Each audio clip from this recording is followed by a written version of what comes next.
on the bias. All right, so this is the first step. And I did this in the plaid so it would be obvious too that you would see the bias. You want to have your tape from center back neck to the front, and the textbook has this down a little bit lower, which is a little awkward because if you're tying it on the waist, it's too low and then it gaps open. So I'm going to say ignore that part of the textbook and we'll get started on draping this. So the folded edge is the part of the collar that is outside. This is an unusual shawl collar, but I think it's kind of cool. So you're going to start at the back and give yourself enough room down here so that you can get around that shoulder without coming up short. And I'm going to put my my pins up about 1.5 inches above the neck and secure them. And then I'll probably need a little bit of clipping here so I can start getting this to kind of fall in for me.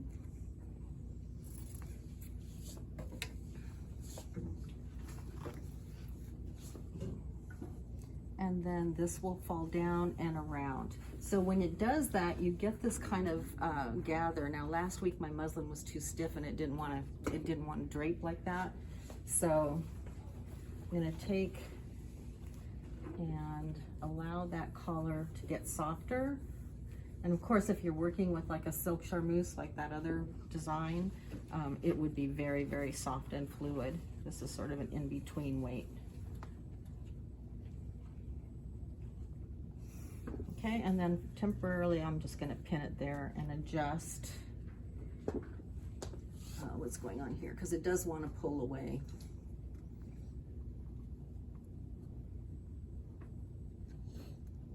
Keep that nice and square at center back.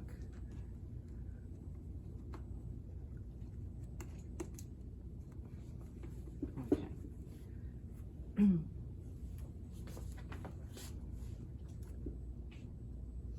Now you can put pleats in the back of the collar too to help with that. So I'm going to lift this a little bit more so you can see. Pin doesn't want to stay.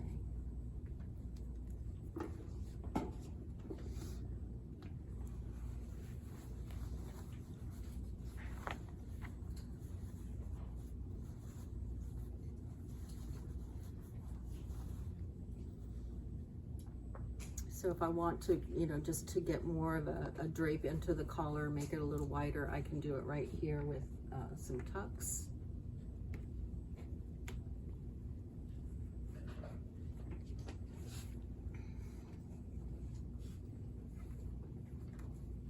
And then since I've got, it keeps pulling away. Since I've got this taped line here, that's what I want to follow. So you can draw that on your muslin in the same position. It is best if it goes to the princess line. It can go farther, but usually the princess line is where they want that to end.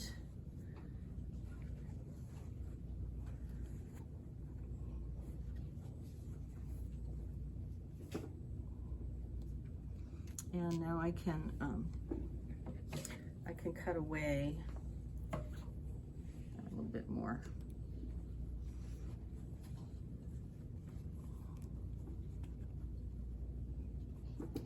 More fabric than I would usually use that the textbook requires. Cut away all this.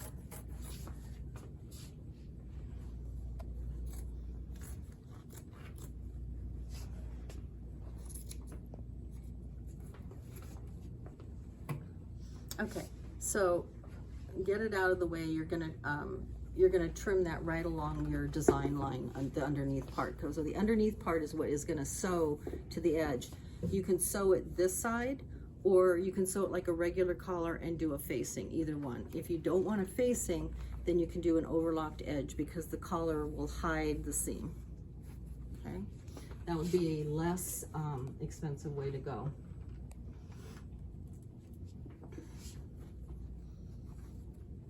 Okay, so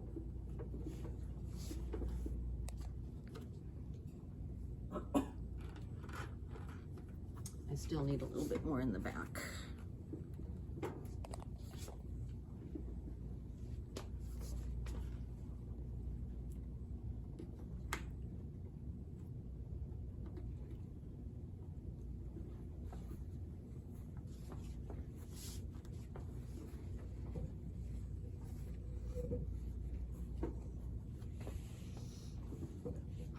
Okay, so in the meantime, before I get this video up tonight, you guys can look at the old one as well. If some of you have already gotten to this point, but once you get the collar the way you want it, and with the amount of fullness that you want or thinness that you want, that can be your own proportion, but you play with it until you get what you want. With the excess fabric, the text says to create your bows so you can temporarily just get proportion from your excess bows, excess fabric for the bows. Okay, and pin that on just to get the proportion, but your pattern piece is going to be much more elongated, and this is going to be the end of your tie that ties at the side. Okay, they have a very large bow in the picture. All right, the other piece that we need to do is the peplum. The peplum is going to sew to this area right here underneath the tuck. So you have a 1/2 inch seam allowance here. This is still straight grain. And then the peplum piece, excuse me, is the 30 by 25. We start up with the drape being above the waist by about 4 inches. Okay, so you have more fabric than you need here. And I'm doing this again in the plaid so you can see the straight grain. So you want to keep this part straight grain to get rid of some of this. The muslin and that fabric look good together. You like that look? Yeah, because they're like the same colors. Mm-hmm. The muslin brings out the color, the tan color and the fabric. So the first part of this, and again, you can do a top length or a dress length. It doesn't matter to me. You can elongate your patterns to match however you want.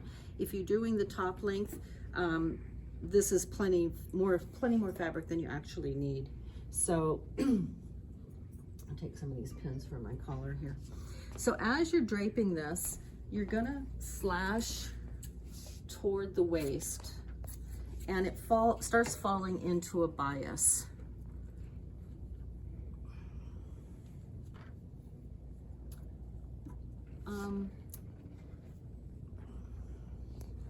So you see how it starts falling forward?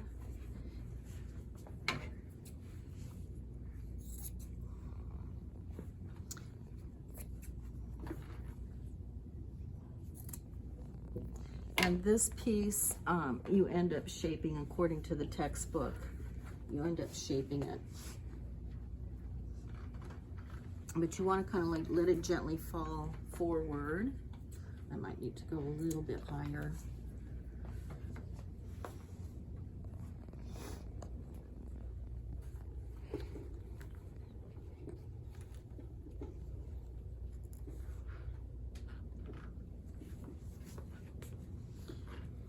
The more you allow it to fall, the more bias you'll get.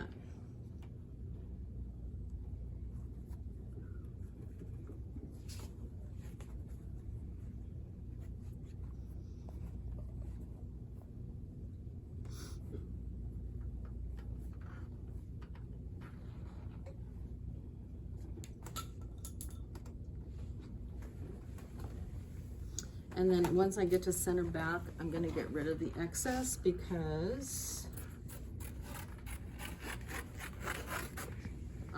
it will be either on the fold at that point or having a seam at center back. So you see how now where I'm at center back, it's almost complete bias. Okay, and then so you cut away the excess so that this is lining up with your waist seam.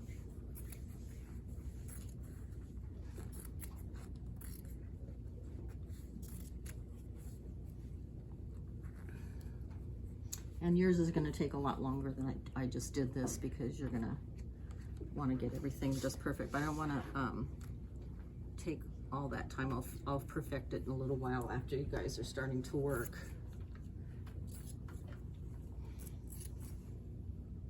You get rid of the excess, so you have the 1/2 inch seam there. You have your bias at center back, and then once you have all that, you can go ahead and correct your pattern to fit to this space. So you have the waist fitting to this point where the seam is, and then you'll have a notch at the side seam, and then you'll have a 1/2 inch seam to either side here. Now, if I want this to continue the top the way that the textbook has it, this would be the length here, and then I would cut around the back to have it be more of a peplum shape.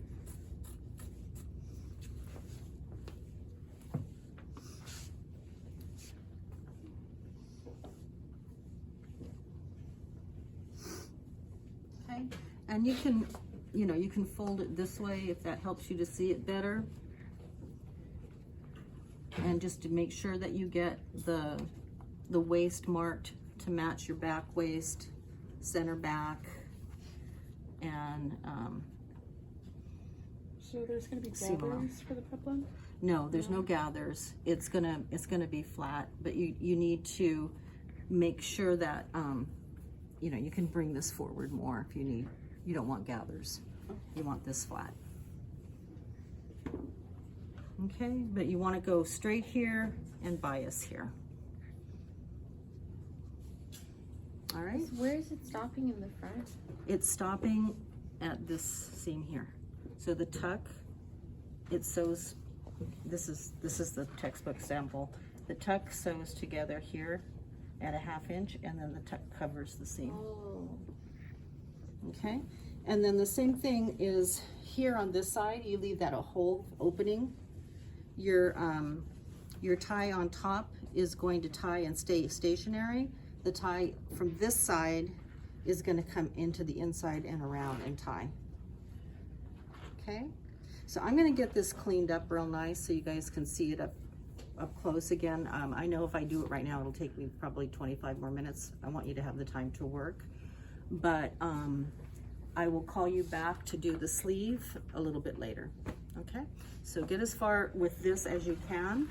The textbook, if anyone wants to see it, is right here by the computer.